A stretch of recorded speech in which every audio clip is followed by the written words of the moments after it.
Thanks for joining us today. Yeah, I've got three young kids from ages of 14 to 4, and when I put my kids on the school bus in the morning to go to school, I need to know that they're going somewhere safe.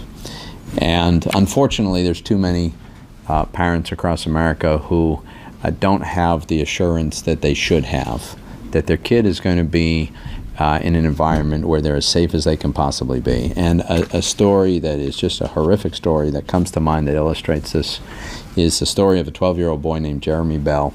Jeremy Bell's story begins in the 1970s. A teacher in Delaware County, Pennsylvania, was molesting boys, raped a boy.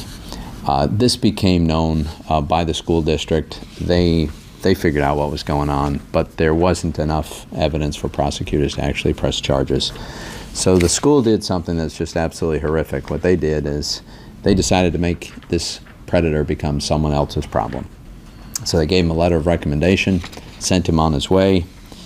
He obtained a job in West Virginia, became a principal, of course continued preying on these children, and eventually raped and murdered young Jeremy Bell.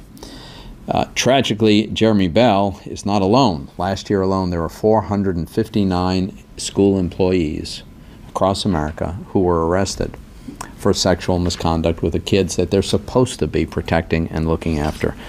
This is just appalling, and it's continuing this year. It reveals the fact that we've got a problem with an inadequate background check mechanism to make sure that we're screening out these predators from being hired in the first place. So Senator Manchin and I have responded to this need with a bill that's called the Protecting Students from Sexual and Violent Predators Act.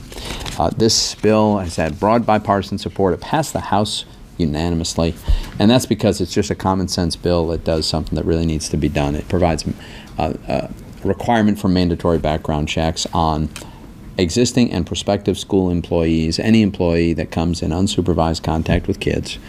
It requires that the background check reference both the state and federal databases so that we know for sure whether there's a criminal background.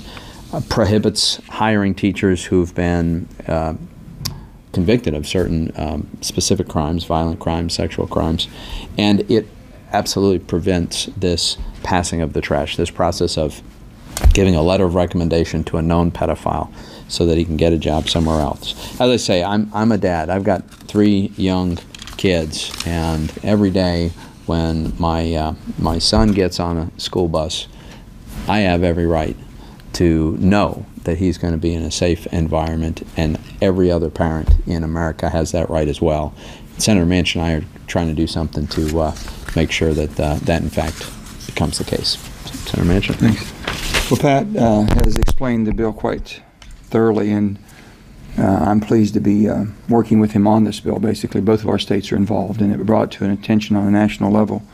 And this is not just directed towards any group of educators, whether it be a teacher, teacher's aide, somebody that works in the infirmary, if you will, someone who maybe be a custodian, someone who drives your children. Anybody that has contact with a child in a school system should come under this review with a background check, and that's our intention.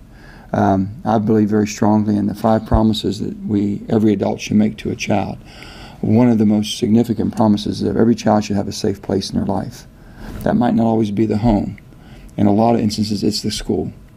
And if we don't have that one place that we can control to a certain extent, a public school system, then God help us all.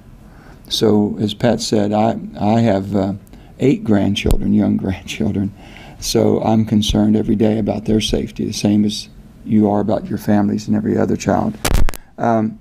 Also, I don't think anybody would take offense to this piece of legislation that are in the education system for the right reason. No one should take offense to it. Whether you're a principal, administrator, whether you're a teacher, whether you're a teacher's aide, whether you're a nurse, whether you're a bus driver, whether you know, these are all good people that dedicate themselves and love children. They should not be offended.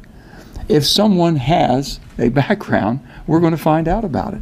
And they have not earned the right to be around our children. It's about as simple as that.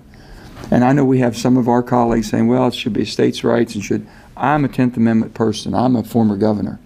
So I truly believe in the 10th Amendment. But there is a time and a place. They can't do this alone. West Virginia can't basically do it by themselves unless Pennsylvania is giving us the information.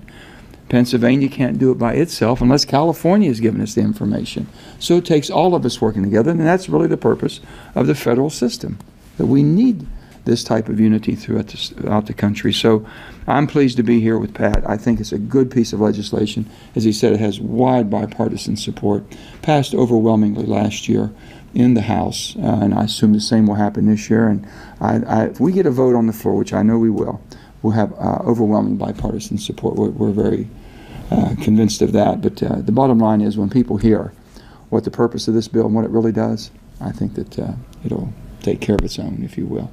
And basically, we can fulfill the one promise out of the 5, that every child will have a safe place, and that safe place should be the school.